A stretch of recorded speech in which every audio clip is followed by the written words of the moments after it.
What's up, guys? It's me, Alan. I'm back with another video, and I am back with another NASCAR Diecast review.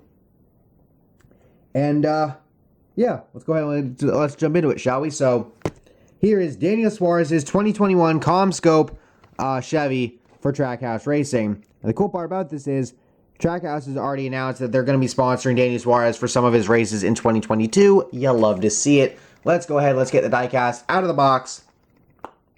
God darn it. And get on with the review. Are you fucking kidding me? Come on. Thank you.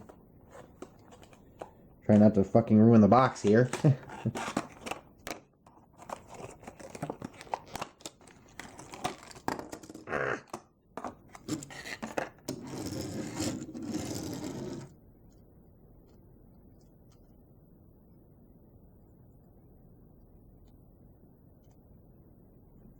And here's the diecast out of the box.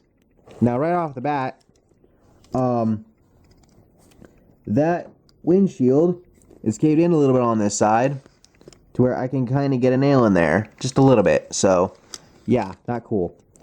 But anyway, so this is a beautiful paint scheme. If you were to compare this to the Commscope car we got from Gaunt Brothers, the diecast we got from his 1 year with Gaunt Brothers Racing, to be quite honest with you, I think this one looks a hell of a lot better, excuse me, than that one did. It's beautiful. It really is beautiful.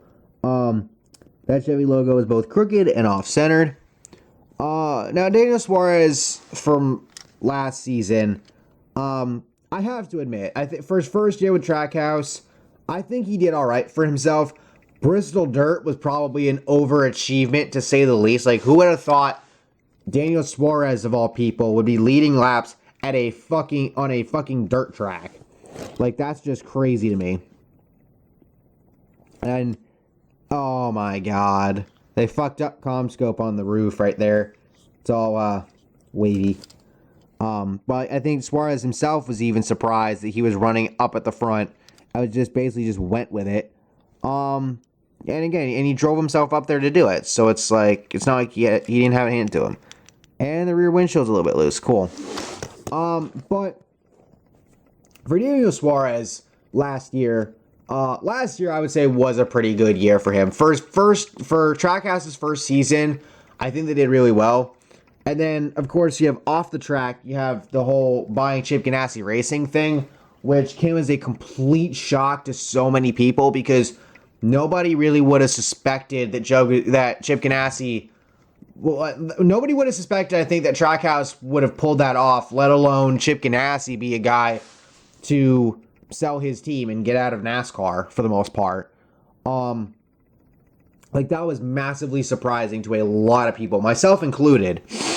But it was a big deal. And for Suarez, it confirmed a charter for him. They got a second charter, which Ross Chastain's gonna be racing, on with the team now, which I think is a nice pairing. And I think they have a lot to look forward to in 2022. I didn't pick Suarez to win a race this year. I feel like if he's going to win one, it's probably going to have to come at a super speedway, kind of like how Bubba Wallace won the 2021 Talladega Fall race. Super speedway to get his first career win, regardless of circumstances. Again, he drove himself up there, so if you hate it, well, fuck you. If you hate the fact that Bubba Wallace has wins in his career and all that other stuff, fuck you. But anyway,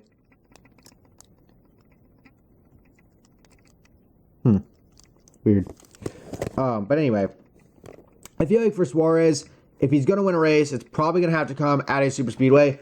But I'm not counting him out to not win a race at all. I feel like if he can put a race together and stay out of other people's messes, I feel like he has a chance to run pretty well and could maybe possibly win a race at some point. Do I think it will happen this year? Probably not. Will he get one at some point? Probably.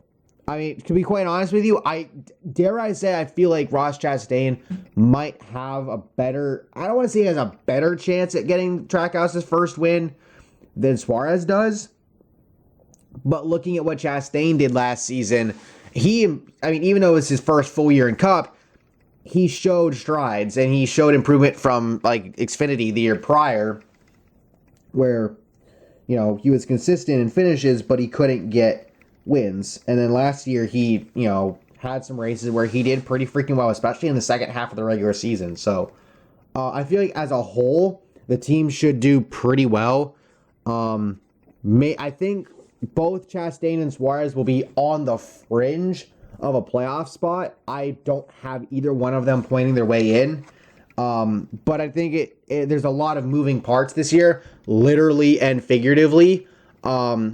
And it will be interesting to see how teams will adapt, especially considering the fact that the teams only have so many cars in their own shops right now, and they're going to have, and also the issue of possibly not having enough parts. So, it almost makes you wonder if NASCAR could have pushed the next gen car back a year,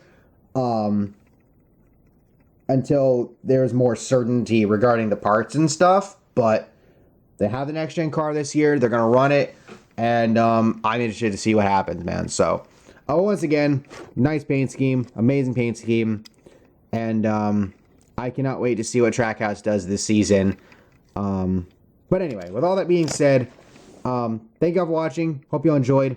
Make sure to use code ANJJ for free shipping on orders to $20 or more at NASCAR Diecast, and I will catch you all next time. Peace.